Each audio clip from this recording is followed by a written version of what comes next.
What if I told you there's a lake so cursed it doesn't reflect the sky? A place where no birds fly, no fish swim, and anyone who dares to enter is never seen again. A lake whispered to be a doorway to something ancient and evil. People say a shadow lives there. It has no face, no voice, but it remembers yours. And once it sees you, it never lets go. This isn't just a ghost story. This is real. And by the end of this video, you'll never look at still water the same way again. They say the lake was cursed long before the first house rose on its shore. Before the town even had a name, people whispered about the water that never moved.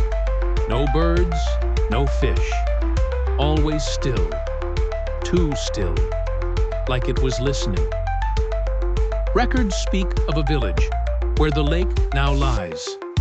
One night, the entire population vanished. No struggle. No signs of violence. Just empty homes. Then came the water, rising from the earth, swallowing everything, as if the land itself wanted it gone. Locals call it the Lake of the Dead, and no one dares go near it after dark. In 1972, a group of teens tried to swim across it during a full moon.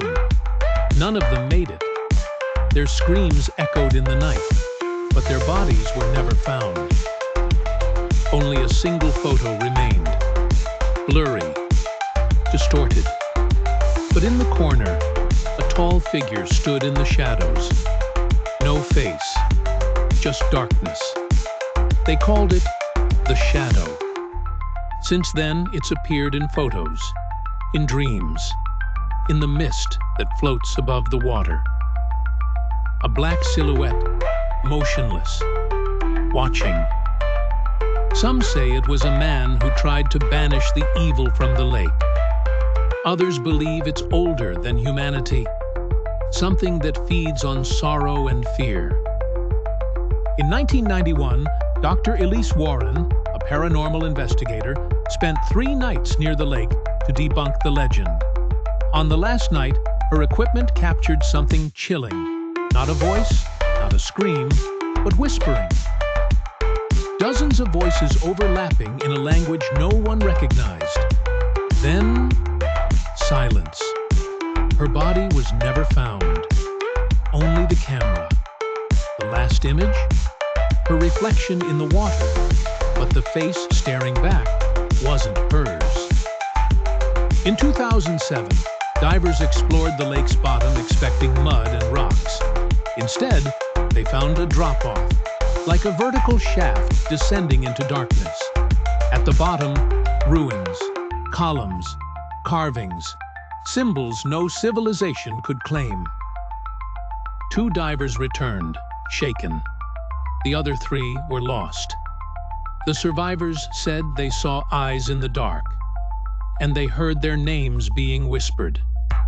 Since then, no one's dared explore it again. Officials blame sinkholes. Locals know better. They've seen the fog move when there's no wind. They've heard footsteps on empty shores. They've seen things in mirrors that weren't there when they turned around. One widow said she saw her husband standing on the bank, smiling. When she stepped closer, his face warped into something inhuman. Another man swears he saw his drowned daughter humming by the water. But when she turned, her eyes were empty sockets. People near the lake bury their mirrors face down. They never speak the names of the dead after sunset, and they warn, never look into the lake after midnight. Never follow a familiar voice. Never approach the shadow.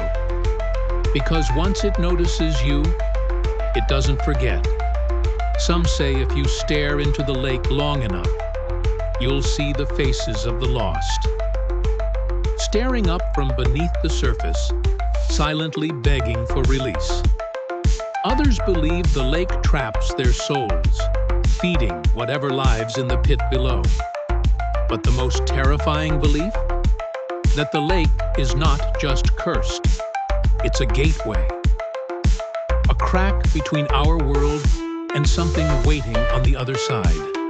And every time someone disappears, every time fear is felt, that crack widens. The shadow isn't just haunting the lake, it's guarding it. Or maybe it's trying to escape it. Some dream of the lake rising, flooding the town in black water, of shadows walking the streets, of the darkness no longer bound to its shore. And when your reflection lingers longer than it should, when you hear a whisper with your name in it, when something moves just beyond your vision, it might already be here.